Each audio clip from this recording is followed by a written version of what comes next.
Welcome, ladies and gentlemen, to the second day of the Magnus Carlsen Invitational, part of the Champions Chess Tour, an entire tournament dedicated to space exploration, which is why every single one of our thumbnails will feature something space-related. In today's games, we obviously had 5 more rounds between the players in the preliminary stage. I have not stopped streaming since 9 in the morning. No joke. It's currently 5 p.m., so I've been at this for about 8 hours. My hair's a mess, so I'm on my final energy push. 5 games, and then I will take you through the standings. Let's go. Anish Giri against Giri Anton. Anish Giri has been having a pretty good event so far, and he plays the Spanish opening the Ruy Lopez against the Spanish Grandmaster, Giri Anton. Hikaru. We get a6, bishop a4, and Anish Giri is a smart man. You know why he enters this variation? Because yesterday, Giri Anton played this against Hikaru. So clearly, some of the players prepare an opening specifically for the length of a tournament, or it's just in their repertoire, right? Like, they just play this line anyway. This is kind of a more modern twist on the Ruy Lopez. c3 might not look very scary, but you're trying to fight for the center. Bishop to e7 develops a bishop. Knight d2 tries to trade off this powerful knight. Giri Anton says, come and get me. And now we see the other reason of c3 is to bring the bishop back to c2 and pressure this knight. Giri Anton plays f5, solidifying the knight. We get en passant, which is a rule. Knight takes f6. Rook e1 attacks the bishop. Giri Anton moves the bishop out of danger. h3. And here, potentially, the weirdest moment of the game. Not very weird if you kind of realize, but it's a strange moment because Anish Giri plays gf3. Now, under normal circumstances, you don't want to make moves like this, because you open up your king. But the problem is, if Anish sticks to that principle, then he will run into a tactical problem. Giri Anton would have played knight to e4 in this position, attacking his queen, and an attack on f2, f2, and f2 once again. So Anish has to play g takes f3. So what do you do now? Well, you bring your king. The king gives all the pawns a hug. He's like, come here. Guards everybody. Now Anish takes the rook, develops the bishop out to g5, knight moves to e5, centralizing. Anish takes on f6. Say, oh, okay, well now Giri Anton has to do the same thing. Because again, queen moves. What did the queen use to guard? That's how you have to think about it. The queen is guarding this, right? We just kind of take these things for granted. Now here, what would you evaluate the position? Well, here's a nice moment. The way you have to think about this position is, what does black want? Black wants to win. Very good. How does black want to win? By checkmating. Very good. Who's involved in checkmate? A king. Very good. Knight g6. Black wants to play the move knight to g6 to attack f4, h4, and open the queen, open the bishop. So Anish forces the knight there, and then he takes it. Says, no one's getting my king. And now he plays a nice move, f5, seemingly using the broken structure in front of his king to attack his opponent. This is a pawn break, which forces a very uncomfortable decision from black. Do you push? What do you do? If you push, all these light squares are weakened. I'm coming in. I'm going to get the rook. I'm going to bring my rook. I'm going to bring my queen. Then I'm going to bring my knight. You're going to lose. Giri Anton strikes back in the center. But that doesn't stop the g6 problem. So he continues to try to pressure in the center of the board. We get h4. Anish keeps that tension, pushes the pawn up to h5. All of a sudden, you got two protected, connected, passed pawns. So we get takes, bishop back to d6, and the rook comes. Anish Giri took 30 moves to move his rook, and it doesn't matter. Because after king h6, rook h4, he moves the rook up. And now the rook is going to escort the pawns to their destination, and so is the knight. The knight goes to f5 with check, rook e4, and Giri Anton resigns. Anish Giri just made one of the best players in the world look... I mean, I don't know. I don't want to say any bad words, but Anish Giri made that game look easy, is what he did. A very key pawn break to weaken the light squares. Very important exchange. Clearly, Anish Giri has watched the video, the GothamChess video on which exchanges are important. And even though a long-range bishop is better than a knight, the knight has to be chopped off, and f5 had to be played, and Anish Giri gets us going with a very clean first win of the day. For our second game, we've got Grandmaster Wesley So, who yesterday didn't do very well going up against Aronian. Wesley So is a winner of a few of these events. We get what's known as a Nimso Indian. This is pinning the knight to the king and stopping white from playing the move e4, but we get queen c2. castles, knight f3, fighting for the center, and pinning the knight to the queen here with bishop g5. So far, so good. And then we got bishop to h4, which is not the most common move because black can take or strike in the center with c5. Levon took e4 and played g5. Now, normally we tell people not to push pawns where they've already castled because they would just weaken their king. But Levon says, I am 2,700. I can do what I want. I will defend my pawn. You cannot take me. Wesley says, okay, I'm going to attack your knight. He doesn't actually sound like that. Knight h5. And now I'm going to centralize my queen, attacking your rook. You play queen d5, which is a nice move. I can't take you because I'm pinned. And I don't want to take you like this because I don't want a queen trade. I want to go and attack you. Knight drops back, and now bishop to e2. You say, why would he just go bishop e2? A couple of ideas. First of all, he might want to play short castle. H4 is another idea. And bishop to e2. So we get f5, queen back to h3. And Wesley So sacrifices the knight because he can take on a8. And of course, Wesley So just castles. He doesn't take on a... Wait, sorry? Why didn't he take the rook? Well, if he took the rook, bishop c3. And black comes in with counterplay. So Wesley So castles. Levon says, you can't have my rook anymore. And Wesley says, all right, we'll get out with the queen. All right, queen gets out. And here Wesley So just very casually blunders a knight. Just completely forgot that his knight could be taken. And is now down 2 pieces. Crazy. That's a joke, okay? You really think I'm serious? Wesley So tries to transfer the knight to f6 and sacrifices another piece. So right now, Wesley is down 2 pieces. He's down 2 horses, but he's on the verge of mating the guy. So the only move, he's got to play rook f5, giving back the rook, takes. Now Wesley says, okay, e6, which does 2 things. Number 1, it pushes a pawn. I want to go make a queen. Number 2, I got bishop e5 on the way. And that's exactly what I play. Now we get c5. Now in this position, Wesley So plays an absolutely beautiful tactic. I'm going to let you try to figure it out while I take a sip of water. Apparently, GothamChess has a copyright on this. Like, you can't tell the audience to make a move while you drink water. Look, man, I mean, I got to drink water, okay? I've been streaming for 8 hours. Anyway, the best move here is to take. You say, okay, now you got to move your queen, right? Wrong. Wesley So shows his dominance here by playing the move e7.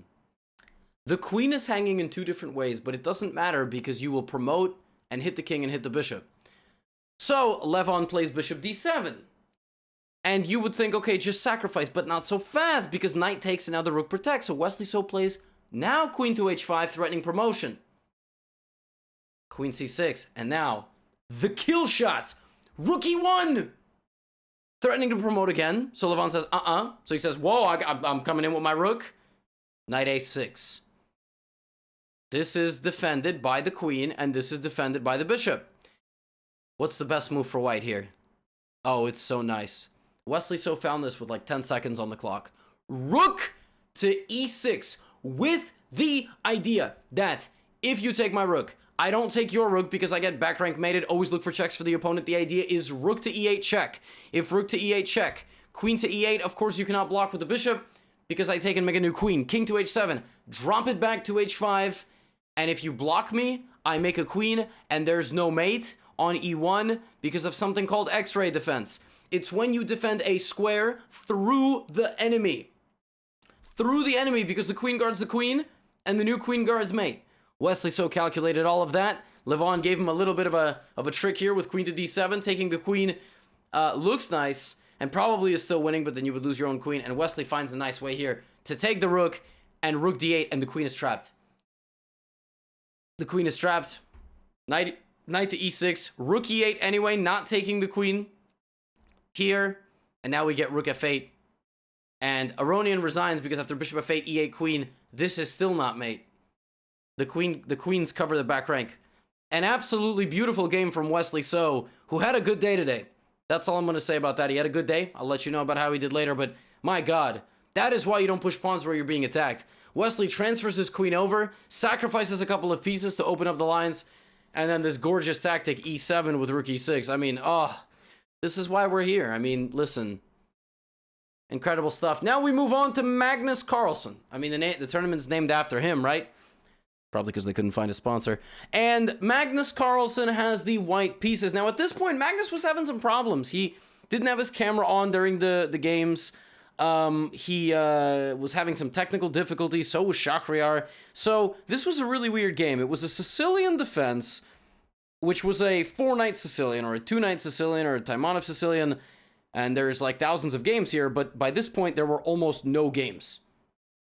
So Magnus takes Shakh completely out of prep, takes, develops his bishop c5. Good move. Now you can't castle. You can't castle, so queen f3. d6 trying to break in the center. Bishop to e3. He wants a trade of bishops. Rook b8, not a bad move.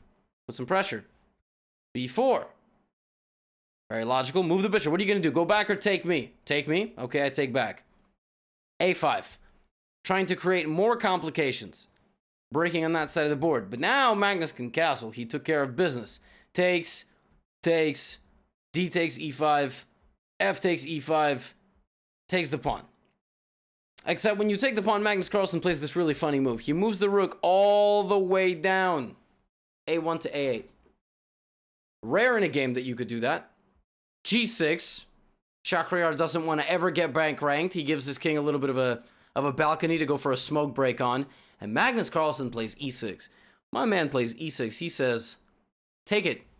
Shakh says, okay. Well, now I got 2 extra pawns. Yeah.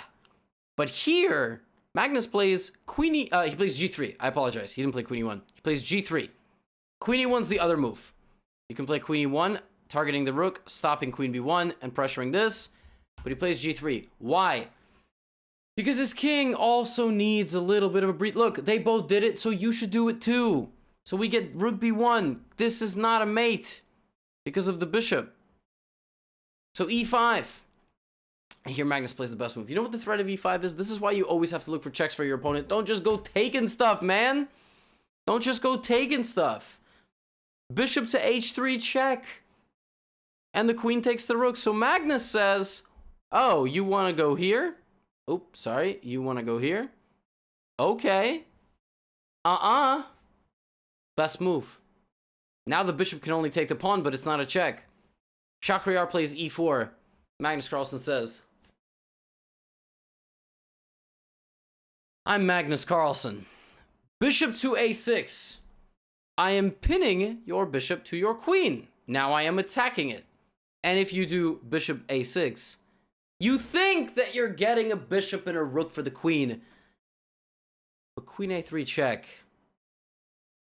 Oops. And Shakhriyar Mamedyarov resigned here because after this, look, he's got a rook. But Magnus Carlsen has a queen. And it's not that doll in his apartment. If you don't know what I'm talking about, go look up Magnus Carlsen doll. Not yet, though. Finish the video.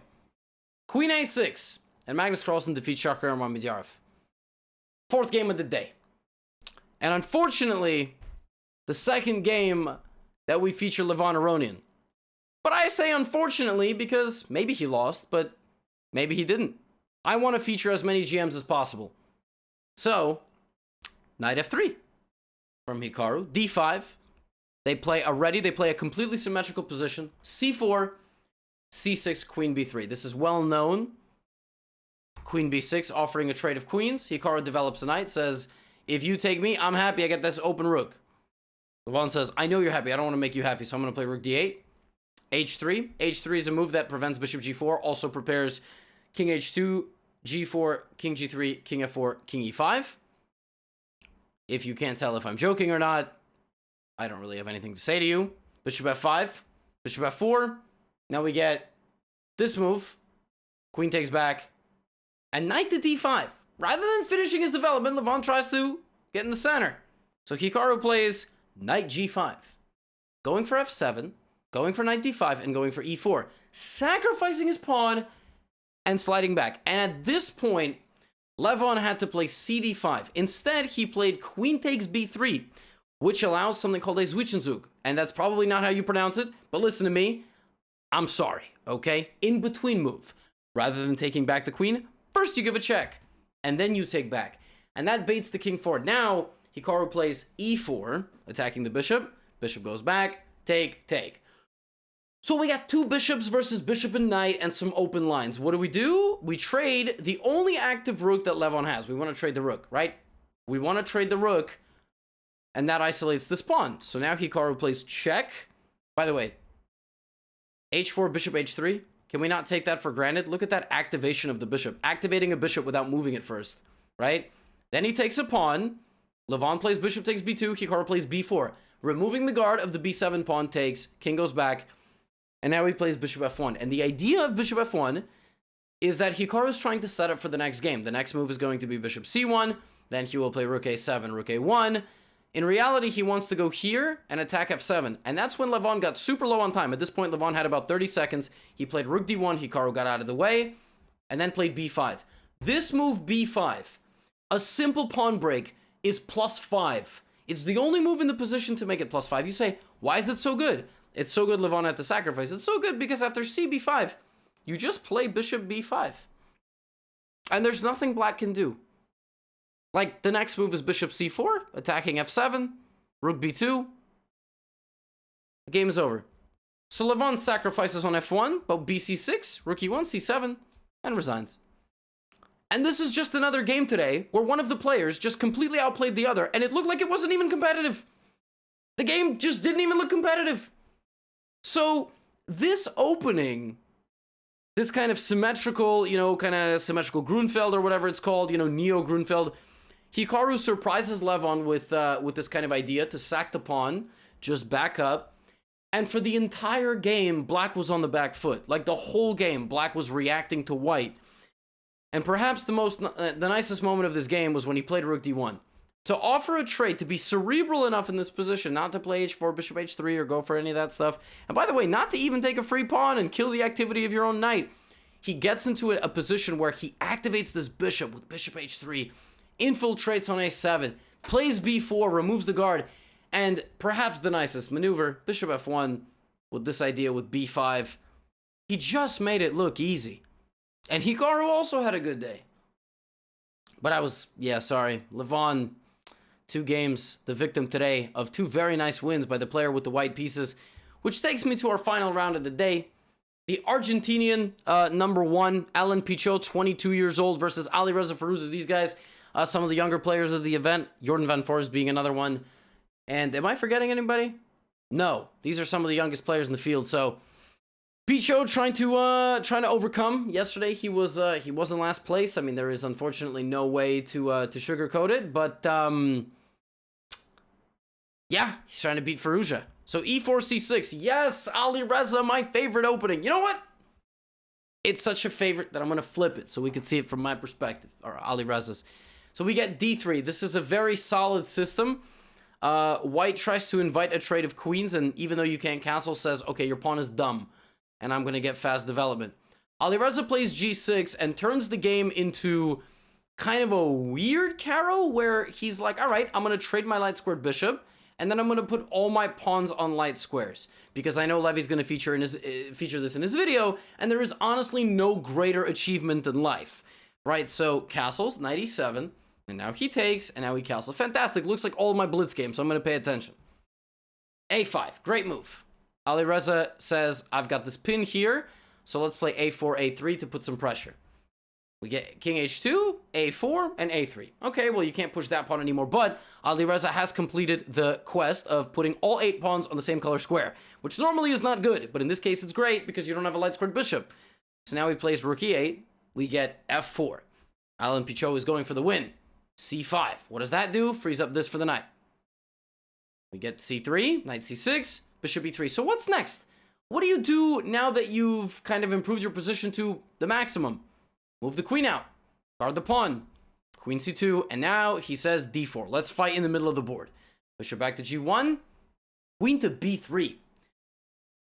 Whoa. That is a weird move. So you are saying that this queen trade is good for black. That's what you're saying. You're transforming the position in such a way that you open up your file and this can't be taken. Okay. Prove it. e5. I'm just going to lock out your bishop. Oh, pawn break, g5. If takes, then e5 hangs. Also, knight g6 is on the way. So he plays bishop e4, anticipating knight g6. Alireza says, I got you from another angle. Bishop h6 now. Rook has to go back to f1. Alireza says, all right, knight g6, come and take me. That's why you put your bishop on e4, right? Nope. Now Alireza says, king h8. Another way to get the rook involved, sliding the king. We've seen this a couple times today. Activating a piece by moving another piece, right? Knight d2. Wait, but that knight had the job of defending that, right? So now we take. The second the knight moves out of the way, we activate our rook this way. cb2, rook b1, c4. The pawn break. Levy, isn't that just a free pawn? Alireza doesn't give free pawns. Rook a3. By sacrificing the c-pawn, he's opened up the line completely for his rook. We get rook takes b2, and now knight to a5. Knight to a5 is a good move. I don't think you need me to tell you that. Alireza played it. Bishop b6 hits the rook and the knight. You know what's worth more than a rook and a knight? A king. So rather than taking here, knight d2 would have been an attack on the king, and also hit the rook, and also hit the bishop, and that would have been very bad news. So he plays rook f3, pinning the knight back to the rook. But unfortunately, that other problem that he had now becomes prevalent. Bishop takes f4 check. Alireza plays on the king side, on the queen side, and down the middle. Like, this is why I love an Alireza game. All three sides of the board are dominated, and he plays my favorite opening, so, like, duh. And now king g4. He didn't play rook f4 because that would have re-aggravated this threat. So here, bishop takes e5, attacks the rook. And you say, well, Gotham, why didn't he just take like this? Well, because there's f5 check. Alireza doesn't miss that. Come on. I love how through all this, his rook's just standing here like, looking at the bishop like, ha, stupid guy, you can't take me. The whole time, I'm just hanging here. You can't take me because I'm attacking the guy the whole time. I got every move you're making. Well, to be honest, the rook doesn't see the bishop, but just pretend, okay? Just pretend it sees the bishop sees the rook, not the other way around. So bishop g6, bishop takes b2, rook takes f7, h takes g6, and finally, the rook is going to hang. But it doesn't matter because one guy has a horse and the other guy doesn't. And that's honestly the motto of the entire game. One guy had a horse and the other guy didn't. Knight back to c5, knight to e4. He starts utilizing the horse. And potentially the most beautiful move of the game, knight to d6. Chef's kiss. Like Salt Bae. You guys ever seen that guy on Instagram? Takes the salt. Bam! Knight to d6. Hits the rook. Knight f5 is mate. Good night. Done. Knight d6. And Alireza cleans it up. Beautiful win from him. Multi-board game. I mean, I'm a multi-side game. I don't even know what to say. All right, I'm tired. I'm done with words. No more words from me. But a scoreboard. It is time to update the scoreboard. Here it is. That is why Magnus Carlsen and Anish Giri were on the rocket ship and staring at it. They are 8 and 7.5 out of 10. They are crushing. Hikaru and Wesley So also having very good events, 6.5. You can take a look at that standing. I hope it's right. Sometimes there's mistakes. I'm very sorry if there are. This is the way the tournament works. Tomorrow there are 5 more games. They play rounds 11 through 15. And after that, the top 8 make it. The bottom 8, I was going to say go home, but they stay home. So, I got nothing else to say. I appreciate all of you very much. If you made it this far in the video, just know you're amazing. I appreciate you. Yeah, making these recaps and seeing your support in the comments is incredible. So, I frequently do browse the comments, even if I don't always reply. So, much love, and I will see you tomorrow.